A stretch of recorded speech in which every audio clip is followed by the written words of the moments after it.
Hello আমার প্রিয় বন্ধুরা, শুভ সন্ধ্যা সবাইকে। তো গাইস, এই ভিডিওটা দেখে বুঝতেই পারছো, ভিড় দেখে যে বুঝতেই পারছো যে এটা কবের ভিডিও। এটা হচ্ছে রিডাকশন সেলের ভিডিও। তো আমরা রিডাকশন সেলে যে গিয়েছিলাম, তো গাইস আমরা ঘুরতে ঘুরতে খিদে পেয়ে গেছে। তো ফাইনালি আমরা চলে যাই একটা হোটেলে। তো সেই হোটেলটা হচ্ছে বিগ বাজারের যে সাইডে ফাটক বাজারের গলিটা আছে, ওই গলিতে গিয়ে হোটেলটা পেয়ে যাবে গাইস। তো হোটেলটা কিন্তু খাবারটা বেশ ভালোই ছিল আমাদের।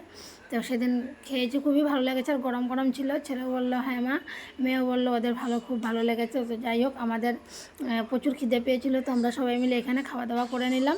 আর এই হচ্ছে দেখো বিগ বাজারের যে সাইডে গল্লিটা, এদিকে গেলে দোকানটা পেয়ে যাবে। তো গাইস, ওখানে এসে আমি শাড়ি একটা নিয়ে নিলাম। তো ব্লু কালার শাড়িটা আমার পছন্দ হয়েছে, তো ওটা আমি নিয়ে নিলাম। তো এবার আমরা বের হয়ে গেছি, এখন আরও শাড়ি কিনবো। আর রিডাকশন সেল বুঝতেই পারছো, দোকান খোঁজাখুঁজি চলছে, কোনখানে একটু কমে পাই, কোনখানে একটু ভালো পাই। তো ফাইনালি একটা ভালো দোকান পেয়ে গেছি। তো গেলাম সেখানে, গিয়ে দেখছি এত ভিড় এত ভিড়, ছেলে তো দাঁড়ানোর জায়গা পাচ্ছিল না। আমি যে এমন চিপায় ঢুকেছি, ওরা আমাকে খুঁজে পাচ্ছিল না। তো যাই হোক, আমি শাড়ি দেখতে দেখতে কয়েকটা শাড়ি আমার পছন্দ হয়ে গেছে। রেড কালার শাড়িটা বেশি পছন্দ হয়েছে। তো তারপরে এত গরম লেগেছে, তো ছেলেকে বলেছিলাম আমার জন্য জল আনতে, তো জল নিয়ে আসছে আমার জন্য।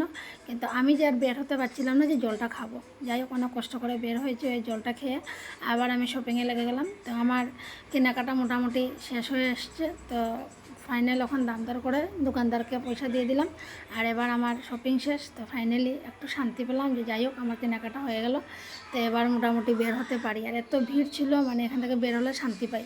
তো ফাইনালি গাইস, আমার শপিং এখানে হয়ে গেছে। তো এবার আমি বের হয়ে গেলাম। তো বের হয়ে গিয়ে তারপরে ছেলে আর মেয়ের জন্য ভাবছি দেখবো, ওদের জন্য কিন্তু কেনাকাটি হয়নি। তো গিয়েছি, আর ওদের কাপড় পছন্দ হচ্ছিল না। আমি তো শাড়ি পছন্দ করে নিয়ে নিয়েছি। তো ওদের জন্য অনেক দোকান দেখেছি। তো কোনো রকম মনে হয় একটা, ওর মেয়ের জন্য একটা ড্রেস নিয়েছে, ছেলে একটা নিয়েছে। ওদের এমন একটা রিডাকশনে পছন্দ হচ্ছিলো না। কিন্তু আমার তো শাড়ি নেওয়ার খুবই ইচ্ছে ছিল, তো আমি শাড়ি নিয়ে নিয়েছি। তো গাইস, এই ছোট্ট ব্লগটা এখানে শেষ করলাম। Bye bye.